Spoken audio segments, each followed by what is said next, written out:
let's get, and I find it fascinating, the idea that Tua Tagovailoa, Tonga Tung, Tung, Vailoa. Tagovailoa. All right, now I'm good. Now that I got that Tagovailoa, I won't mispronounce it again. Tua Tagovailoa. Thank you, Brady. Great work by you. You should go into academics. Be a teacher. Be a great teacher. No. I bet you're a great dad. What happens with Tua? I'm not able to put my kids down to bed tonight, so yeah. You get your kids down at 7 p.m. Good for you. Oh yeah, we sleep train them. Tua Tagovailoa. Tua's. No, we shouldn't laugh. Tua's underwent multiple surgeries, including a hip process. What do you think is going to happen here, Brady? What is his recovery timeline, if you have any idea about that? B, do you think that this will impact his draft status? And C, do you see him? Because I didn't see him in the first round of Ryan's newest mock draft, which I was surprised by. Right. I was going to have Ryan address that first, and then I'll kind of piggyback off him because we've already talked about this a little bit earlier today. But I want to hear Ryan speak first again, and then I'll kind of piggyback off it. So yeah, you're right, Brinson. He had the surgery Tua did on Monday. They flew him to Houston, incidentally, from Alabama, where Alabama has a lot of great orthopedic surgeons. But he was in Houston, had the procedure done there, and all the reviews are glowing coming out of there. And Prisco actually made this point when he and Brady and I spoke on HQ that every surgery is successful until the rubber meets the road, so to speak. So we'll find out what this means. We don't know when he's expected to come back. Adam Schefter reported, I think, that in March he'll be able to throw the football and he'll be on his feet. But what does that mean long term? We don't know. Like I said, the surgery was successful. They put his hip socket back in. They did the surgery to replace the fractured part of his hip. So I don't know. So not knowing anything, I didn't have him in this latest mock draft just because, and Brady knows this better than anyone because I'm sure you were poked and prodded throughout the whole draft process, Brady. The only thing, or the very top of the list of things that teams care about are the medicals. And if you can't walk, then you're not going to get drafted. And if there's a concern that you're only going to be able to play 2 years before arthritis sets in, that's a concern. I'm not going to take you first overall and invest tens and possibly hundreds of millions of dollars in you. So I don't know right now what's going to happen with Tua. No one knows. Hopefully the prognosis is excellent, like the doctors have been saying. But until we see something, and this is what Pete was hitting at on HQ, we sort of have to reserve our judgment. Fantastic talent. Amazing. He's had a fantastic year. But right now, I just don't know where I would take him if I were an NFL team having to take him. Yeah, we kind of threw around the idea, well, he still has a year left of eligibility, but then it's like, all right, well, what's the point of coming back, right, to potentially put yourself at risk for another year? Maybe it's to prove to people that you are healthy and you're fine, but then the other thing is you're putting yourself in comparison to a Trevor Lawrence. And so the timing of the recovery to this injury, I don't necessarily know. I mean, a lot of people compare it to the Bo Jackson injury. Obviously, that ended his football career.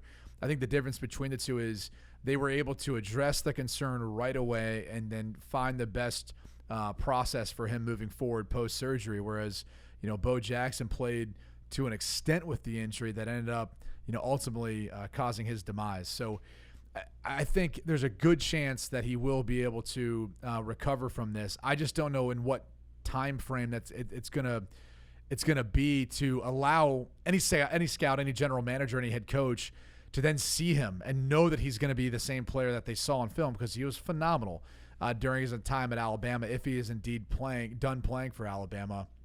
And I do think he would have challenged Joe Burrow to be the first quarterback taken in this year's draft class, or Justin Herbert for that matter, even though Ryan and I don't have him necessarily going as the first quarterback in next year's draft class. But he definitely would have challenged him because he's a unique talent. He's got a very quick release.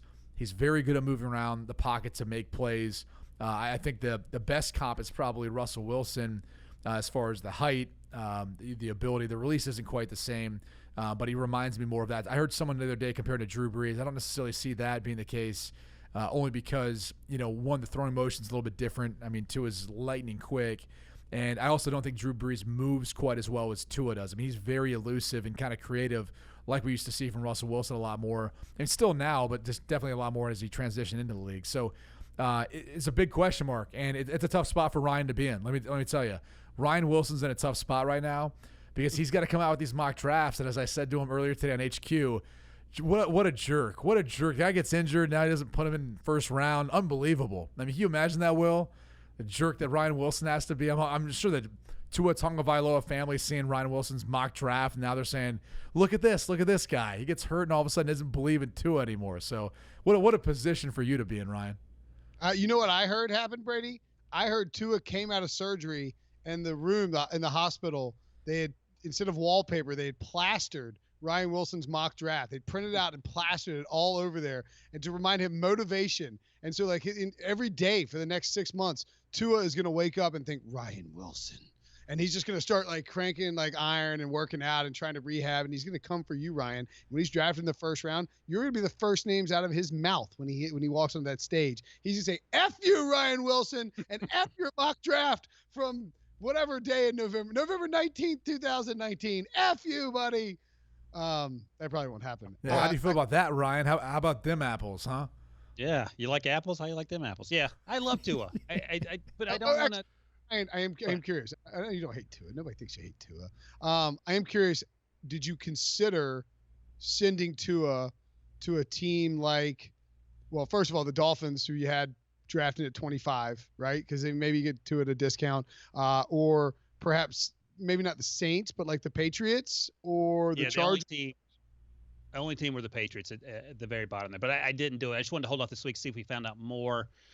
But so this really screws things up for the Dolphins, because at number 4, where I've typically had Tua going, he can't go there now, just not until we know the situation. So, and Brady and Pete sort of talked about this, and they seemed okay with it. The Dolphins just stock up on offensive linemen basically in the first round. I also haven't taken an edge rusher, Terrell Lewis out of Alabama, but they don't get their franchise quarterback. And then what do you do next year? You roll with Josh Rosen. I don't know if Ryan Fitzpatrick's on a 1 or 2 year deal. Do you bring him back? And the tanking sort of has to continue, or their version of tanking, which is to win 3 or 4 games, it looks like. So that's the concern. And, yeah, you hit on it. The Chargers need a quarterback. The Buccaneers need a quarterback. You mentioned Tom Brady. What did the Patriots do? Would the Patriots be willing to pull like a Jalen Smith, basically, that the Cowboys did with Jalen Smith, and draft him and just have a redshirt year if Tua does, in fact, come out? So there are a lot of questions. We're not going to know the answer to these questions, I would imagine, for months. Maybe something happens sooner, but that would seem a little premature, but who knows? Yeah, the Miami situation is the most interesting to me because Pete and I had talked about it. But look, drafts are always short on offensive linemen. And if you look at the best teams in the NFL right now, they probably have a really good offensive line. And the teams that stink don't.